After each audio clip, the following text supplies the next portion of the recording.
Hi ಎಲ್ರಿಗೂ ನಮಸ್ತೆ. ನಾವು ಕೇರಳ ಟ್ರಿಪ್ಪಲ್ಲಿ ಇದ್ದೀವಿ. ಕೇರಳ ಟ್ರಿಪ್ನಲ್ಲಿ ಮೊದಲು ನಾವು ಅಟೆಂಡ್ ಮಾಡಿದ್ದು ಟ್ರೀಸ್ ಅನ್ ಎಂಗೇಜ್ಮೆಂಟ್ ಆ್ಯಂಡ್ ಅದರ ನೆಕ್ಸ್ಟ್ ಡೇ ಮಧುರಂ ವೆಪ್ಪು ಅನ್ನೋ ಒಂದು ಫಂಕ್ಷನ್. ನಾವು ವೆರಿ ಫಸ್ಟ್ ಟೈಮ್ ಒಂದು ಕ್ರಿಶ್ಚಿಯನ್ ಕಮ್ಯುನಿಟಿ ಪ್ರೋಗ್ರಾಮ್ಸ್ ಅಟೆಂಡ್ ಮಾಡ್ತಾ ಇದ್ದು ನಾವು ಯಾವತ್ತೂ ನೋಡಿರಲಿಲ್ಲ. ಸೊ ಇದೊಂದು ಆಪರ್ಚುನಿಟಿ ನಮಗೆ ಅಲ್ಲಿ ಕಸ್ಟಮ್ಸ್ ಹೇಗಿರುತ್ತೆ ಅನ್ನೋದನ್ನೆಲ್ಲ ನಾವು ತಿಳ್ಕೊಂಡ್ವಿ.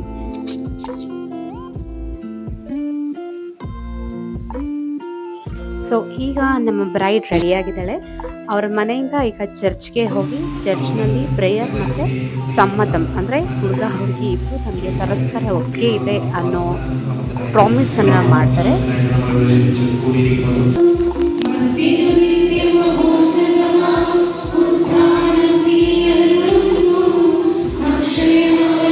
ಸೊ ಚರ್ಚಲ್ಲಿ ಅವರ ಕಸ್ಟಮ್ಸ್ ಎಲ್ಲ ಮುಗಿಸ್ಕೊಂಡು ಪ್ರೇಯರ್ಸ್ ಎಲ್ಲ ಮುಗಿಸ್ಕೊಂಡು ಅಲ್ಲಿಂದ ನಾವು ಸೀದಾ ಆಡಿಟೋರಿಯಂಗೆ ಹೋದ್ವಿ.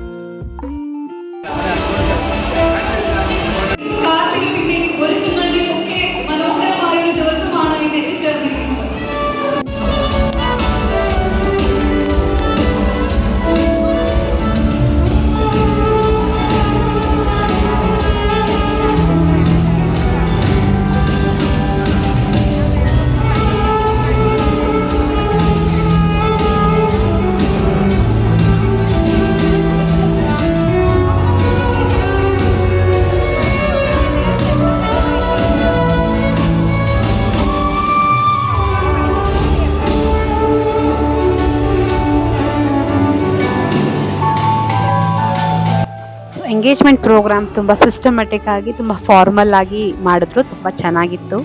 ಆ ಮ್ಯೂಸಿಷಿಯನ್ ಬಾಯ್ಸ್ ಅಂತೂ ತುಂಬ ಚೆನ್ನಾಗಿ ಪರ್ಫಾರ್ಮ್ ಮಾಡಿದ್ರು. They just nailed it.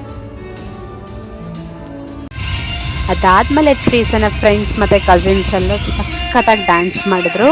So ಅದಂತೂ ನಾವು ತುಂಬ ಚೆನ್ನಾಗಿ ಎಂಜಾಯ್ ಮಾಡಿದ್ವಿ. ರೀಸೆಂಟ್ ತಂಗಿ ಬಂದು fashion designer and dancer. So dance ಎಲ್ಲ ಅವಳದೇ ಕೊರಿಯೋಗ್ರಫಿ ಮತ್ತು ಅವ್ರು ಹಾಕಿರೋ ಪ್ರತಿಯೊಬ್ಬರು ಡ್ರೆಸ್ ಕೂಡ ಅವರೇ ಡಿಸೈನ್ ಮಾಡಿರೋದು. ಸೊ ಇದಕ್ಕೆಲ್ಲ ತುಂಬಾ ಪ್ಲ್ಯಾನಿಂಗ್ ಬೇಕು, ಐಡಿಯಾಸ್ ಬೇಕು. ಯಾವ ಇವೆಂಟ್ ಆದಮೇಲೆ ಏನು ಮಾಡಬೇಕು ಅನ್ನೋದೆಲ್ಲ ಐಡಿಯಾ ಇರಬೇಕು. ಸೊ ಟ್ರೀಸಾ ಆ್ಯಂಡ್ ಫ್ಯಾಮಿಲಿ ತುಂಬ ಚೆನ್ನಾಗಿ ಅದನ್ನೆಲ್ಲ ನಿಭಾಯಿಸಿದ್ರು. ಈಗ ಟ್ರೇಸಾ ಮತ್ತು ಆ್ಯಂಟೋ ಕೂಡ ಡ್ಯಾನ್ಸ್ ಮಾಡೋಕ್ಕೆ ಸ್ಟಾರ್ಟ್ ಮಾಡಿದ್ದಾರೆ. It was an amazing function, ತುಂಬ ಚೆನ್ನಾಗಿತ್ತು. Next day Madhuram Veppu. So engagement ಆದ ನೆಕ್ಸ್ಟ್ ಡೇ ಈವ್ನಿಂಗ್ ನಡೆದಿದೆ ಮಧುರಂ ವೆಪ್ಪು ಅಂತ. ಮಧುರಂ ವೆಪ್ಪು ಒಂದು ಪ್ರೀ ವೆಡ್ಡಿಂಗ್ ರಿಚುವಲ್.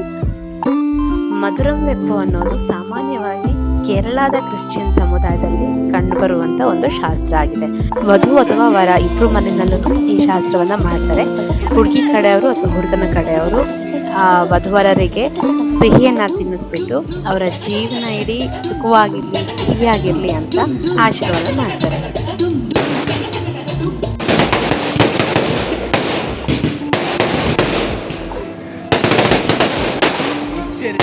ಈ ಶಾಸ್ತ್ರನ ಯೂಶ್ವಲಿ ಮದುವೆ ಹಿಂದಿನ ದಿನ ಮಾಡ್ತಾರೆ. ಬಿಕಾಸ್ ಮದುವೆ ಹುಡುಗಿಗೆ ಅವತ್ತು ಅವಳ ತಾಯಿ ಮನೆಯಲ್ಲಿ ಲಾಸ್ಟ್ ಡೇ ಆಗಿರೋದ್ರಿಂದ ಅವಳು ಖುಷಿಯಾಗಿರಲಿ, ಅವಳು ಗಂಡನ ಮನೆಗೆ ಹೋಗುವಾಗ ಖುಷಿಯಾಗಿ ಹೋಗಲಿ, ಅಲ್ಲೇ ಖುಷಿಯಾಗಿರಲಿ ಅನ್ನೋದು ಇದರ ಉದ್ದೇಶ ಆಗುತ್ತೆ.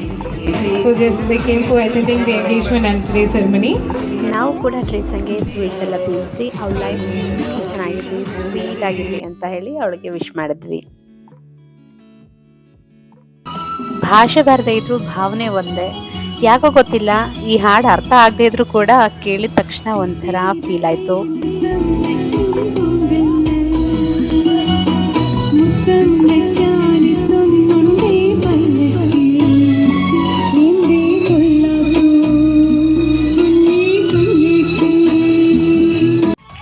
ಅಳದು ಕರೆಯೋದು ಎಲ್ಲ ಮುಗಿದ್ಮೇಲೆ ಫೈನಲಿ ಡಿಜೆ ನೈಟ್ಸ್. ಸೊ ಚೆನ್ನಾಗಿ ಕುಣಿದು ಕುಪ್ಪಳಿಸಿದ್ವಿ. ಯಾರ್ಯಾರು ಪರಿಚಯ ಇರಲಿಲ್ಲ, ಎಲ್ಲರನ್ನೂ ಪರಿಚಯ ಮಾಡ್ಕೊಂಡು ಚೆನ್ನಾಗಿ ಡ್ಯಾನ್ಸ್ ಮಾಡಿದ್ವಿ. ಸೊ ಟ್ರೀಸಾ ಮತ್ತು ಆ್ಯಂಟೋ ಅವ್ರ ಲೈಫಲ್ಲಿ ತುಂಬ ಚೆನ್ನಾಗಿರಲಿ ಅಂತ ಅವ್ರಿಗೆ ಕಂಗ್ರ್ಯಾಚುಲೇಟ್ ಮಾಡ್ತಾ ಇದಾಗಿತ್ತು ಟ್ರೀಸನ ಎಂಗೇಜ್ಮೆಂಟ್ ಮತ್ತು ಮಧುರಂ ವೆಪ್ಪು ಪ್ರೋಗ್ರಾಮ್. ಈ ಯುನಿಕ್ ಆದಂಥ ರಿಚುವಲ್ಸ್ ಮತ್ತು ನನ್ನ ವ್ಲಾಗ್ ನಿಮ್ಗೆ ಇಷ್ಟ ಆಗಿತ್ತು ಅಂದರೆ ಪ್ಲೀಸ್ ಲೈಕ್ ಮಾಡಿ, ಕಮೆಂಟ್ ನಿಮ್ಮ ಅನಿಸಿಕೆಯನ್ನು ಕಮೆಂಟ್ ಬಾಕ್ಸಲ್ಲಿ ತಿಳಿಸಿ. ಬೈ.